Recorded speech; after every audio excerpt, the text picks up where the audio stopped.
Good morning student, welcome to online class. अज जे आपां क्लास दे साबन ते मैल निवारक मीनस सर्फ दे बारे च गल करनी कि किस तरह अपने कोल कपड़ियां दे विचों तेल जां मैल नूं बाहर कढदे ने।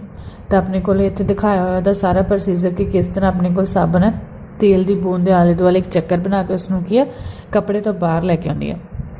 तो कहते बहुत सारे जो मैल निवारक मैल होंगे वो कि तेल वाली, तो मैल दे विच मीनस तेल होंदा, तेल पानी च अपने कोल घुलनशील मीनस नहीं घुलता। तो कहते जो साबन के अणु होंगे लंबियां लड़ियां वाले कार्बोक्सिलिक तेजाब दी सोडियम या पोटैशियम लूण। तो आप पिछली बारी गल की वीडियो के CH3COONA ये अपने कोल के कार्बोक्सिलिक तेजाब दे सोडियम आ गया, ਜਾਂ अगर CH3COOK ना लगे तो मीनस पोटाशियम होएगा। तो कहते इन्हों तो मिल के अपने कोल के साबन बनती है जिहदे च साबन का कहते आयनी भाग होंदा। आयनी मीनस जिस ते पॉजिटिव चार्ज होंदा, हुण दो भागां च टुटूगी CH3COO नैगेटिव ते Na पॉजिटिव। सेम अपने कोल अगर पोटाशियम की गल करते उत्थे अपने कोल पोटाशियम के उपर पॉजिटिव। तो कहते अपने कोल के आयनी भाग दे टुट जाता, जो आयनी भाग पॉजिटिव भाग वो पानी च के घुल जाता है, जबकि जिहदी कार्बन लड़ी हो कि तेल दे विच। तो जिहड़ा आ वाला भाग आ वो पानी च घुली जाता है, ये वाला अपने कोल के तेल दे नाल घुलदा। कहते इस प्रकार साबन के अणु मिशलई रचना की करते अपने को तैयार करते हैं, जिथे कहते अणु का एक सिरा पानी कांधे वाल ते आयनी सिरा की पानी तो बाहर वाल होंदा। तो मतलब आ वाली चीज़ पानी तो बाहर होएगी, आ वाला की पानी के वल होएगा अपने कोले।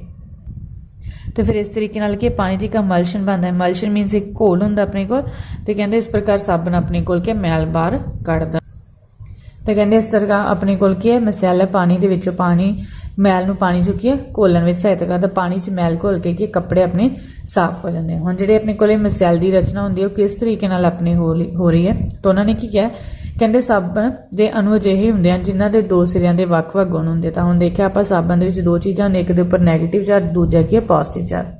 जिहड़ा पॉजिटिव चार्ज वाला कहते पानी विच घुलनशील सिरे नूं कि जल स्नेही कहते उन्होंने आपां हाइड्रोफिलिक बोलते हैं। जिहड़ा पानी दे विच घुलदा मीनस N पॉजिटिव वाला Na पॉजिटिव।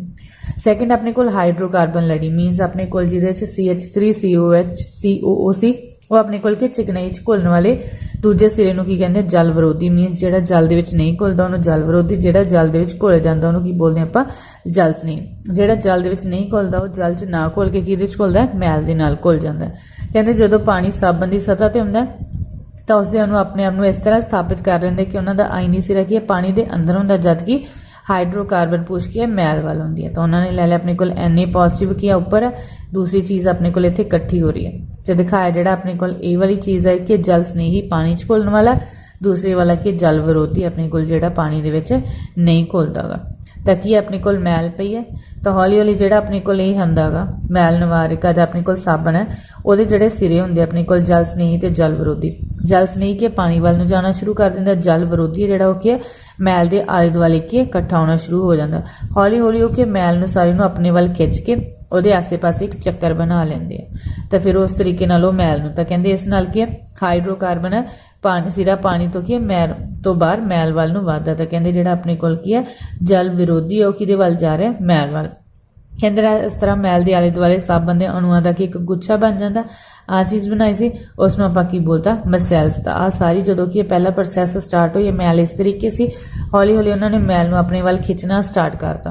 तो मैल के आसे पासे हुण अपने को सारे इकट्ठे हो गए ने। तो कहते पूछ गुच्छे के अंदरले हिस्से में होंगी है। तो अपने को जी जल विरोधी है वो कि अंदरले पासे होएगी, और अपने को जो कि आयनी सिरा गुच्छे के जोड़ा अपने को जल स्नेही है वो कि उपरले पासे हुंदा है। इस रचना नूं आपां की बोलते हैं मसैल्स बोलते हैं। साबन का घोल बदल जिहा दिखाई दिंदा, जो मैल साबन दे विच घुल जाती तो वह जिहड़ा घोल है वो अलग दिखाई दिंदा अपने को। तो फिर तुसीं हल्का पानी ते भारा पानी भी सुनिया होएगा। तो की अपने को कहते नहाउंदे समय आप देखते कई बार जी झग जल्दी नहीं बनती, मुश्किल ना बनती है। तो कहते पानी नूं शरीर नाल धो लैण पिछों भी की है कहते वो अपने को कुछ घुलनशील पदार्थ है जोड़े अपने को के शरीर के उपर जमे रह जाते हैं। कहते क्यों होंगे क्योंकि जो साबन है भारे पानी जोड़े भी अपने को कैल्शियम ते मैगनीशियम होंगे उन्होंने की करता किरिया कर लेंदा। तो वो करके अपने को वधेरे मात्रा च की है साबन का प्रयोग करना, क्योंकि जोड़े कणा ने अपने को की है उतारना सीगा मैल नूं वो कि अपने को कैल्शियम ते मैगनीशियम के नाल किरिया करके जोड़े भी अपने को धूल मिट्टी अपने को जमी हुई सी उन्होंने नहीं उतारते, उन्होंने उतारन लई अपने को वधेरे मात्रा च साबन वरतनी पैंदी है। ਇੱਕ ਹੋਰ ਪ੍ਰਕਾਰ ਦੀ ਯੋਗਿਕ ਭਾਵ ਜਿਹੜੇ ਮੈਲ ਨਿਵਾਰਕ ਜਾਂ ਸਰਫ ਆ ਉਹਦਾ ਪ੍ਰਯੋਗ ਕਰਕੇ ਇਸ ਸਮੱਸਿਆ ਦਾ ਕੀ ਹੱਲ। ਤਾਂ ਕਹਿੰਦੇ ਜਦੋਂ ਆਪਣੇ ਕੋਲ ਸਾਬਣ ਦੇ ਨਾਲ ਕੋਈ ਚੀਜ਼ ਮੈਲ ਨਹੀਂ ਉਤਾਰਦੀ ਤਾਂ ਉੱਥੇ ਆਪਾਂ ਕੀ ਮੈਲ ਨਿਵਾਰਕ ਸਰਫ ਦਾ ਪ੍ਰਯੋਗ ਕਰ ਸਕਦੇ ਹਾਂ। ਮੈਲ ਨਿਵਾਰਕ ਕਹਿੰਦੇ ਕਾਰਬਨ ਲੰਬੀਆਂ ਲੜੀਆਂ ਵਾਲੇ ਕਾਰਬੋਕਸਿਲਿਕ ਤੇਜ਼ਾਬਾਂ ਦੇ ਗੁੱਟ ਦੇ ਆਮ ਕਰਕੇ ਅਮੋਨੀਅਮ ਤੇ ਸਲਫੋਨੇਟ। ਹੁਣ ਮੈਲ ਨਿਵਾਰਕ ਵਿੱਚ ਕਹਿੰਦੇ ਆਪਣੇ ਕੋਲ ਬਹੁਤ ਸਾਰੀਆਂ ਕਾਰਬਨ ਆ ਜਿਹਦੇ ਨਾਲ ਉਹਨਾਂ ਕੋਲ ਅਮੋਨੀਆ ਜਾ ਕੇ ਸਲਫੋਨੇਟ ਦੇ ਲੂਣ ਹੁੰਦੇ ਆ।